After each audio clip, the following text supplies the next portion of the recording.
Rick Stroud has covered them for a very long time. Tampa Bay Times in Indianapolis right now, waiting for Jameis Winston to open his pie hole and say anything just so we can all have something to talk about and write about. Rick, what do you think we're going to hear? What do you think the Tampa Bay Buccaneers want to hear from Jameis Winston? Well, the Bucs talked to him yesterday, both quarterbacks actually extensively, not just the 15-minute thing they get with their 60 players. They actually were able to talk to him for quite a while. And what they want to hear from him probably today in a media setting is some contrition. I think Jameis Winston has to address the things he's done at Florida State. He won't have the cocoon or the filter of some FSU, sports information director telling the media that he's not going to talk about these things. He's got to confront them head on and go from there. I think he'll handle himself pretty well. And then, of course, we'll talk to Mariota, and that should be fine. But, really with the Bucs, they've done a lot of their research. And even before they met with Jameis last night, they are satisfied in what they've been able to find so far, that they would be comfortable making either quarterback the face of their franchise. And so if you look at the things facing these guys, Mariota, some transition onto the field, playing under center, playing an NFL offense. The big thing was off the field with Jameis Winston. If they're comfortable with him and they say they have a favorite right now, you'd have to assume that that's a big hurdle for him and the Bucs.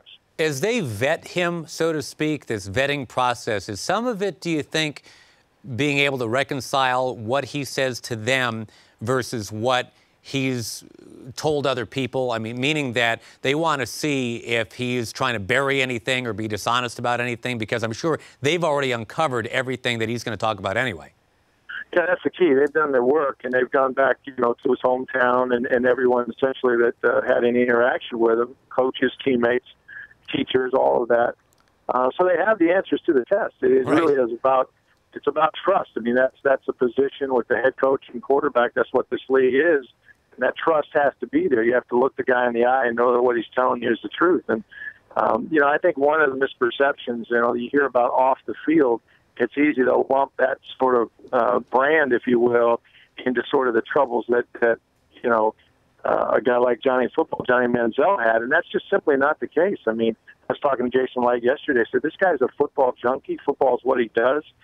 You don't see, yet anyway, a bunch of pictures on Twitter or Instagram or Deadspin of him out in the clubs at night. That's not sort of who he has been. So I think that there's a little perception versus reality. Everyone's familiar with the charge, which was very serious, but he was never formally charged by a state attorney, or he passed the test as well as far as Florida State goes. So it's kind of surprising, but Lovie Smith said yesterday he believes this guy deserves a clean slate, and I think that's what they've given him. Rick Stroud joining us from the Tampa Bay Times. So, on a football-only spectrum here, Rick, you're talking about Mariota, 4 interceptions, Winston with 18. So there's a football component there, but there's a pro-style offense that one guy is used to, and that's Winston. There's a big learning curve, everybody's saying, for the other guy, that's Mariota. So would they consider Mariota, even though it will take him longer to get into that flow? Oh, yeah, they definitely will. I mean, Lovie said he thinks that Mariota can be a good NFL quarterback, and protecting the ball, of course, is the first thing a quarterback has to do. And no one did it better than Marcus Mariota. Now, what you don't know is, how he will play under center. I think his football acumen's pretty high, but in a guy like Winston, you already have seen him check protections. You've seen him read the back end of the defense. You've seen him make throws with anticipation. So it's all right there on film, which is rare in college football these days. You rarely see a quarterback in those systems. As far as the interceptions go with Jameis, I would just say, look, they ran a lot of option routes with a lot of young receivers. Jameis had a lot more on his plate last year with the cast around him. You really only had one receiver he was confident in, and that was Green. And so you got to be careful, not to excuse turnovers, but you have to understand sort of, who's at fault. And they'll go over all those things. But for the most part, the guy lost one football game. They both won a lot of games. They both were Heisman Trophy winners, and they both won national titles. So it's on paper, it's a close race, but I think on film, certainly Winston would have an edge for the Bucs right now. All right, Rick, appreciate your time very much. I know they've got other holes to fill besides just quarterback coming off of 2-14, but this is a big piece, obviously, and a big decision that'll define the GM and the coach in some way. Thank you very much, Rick, for your time.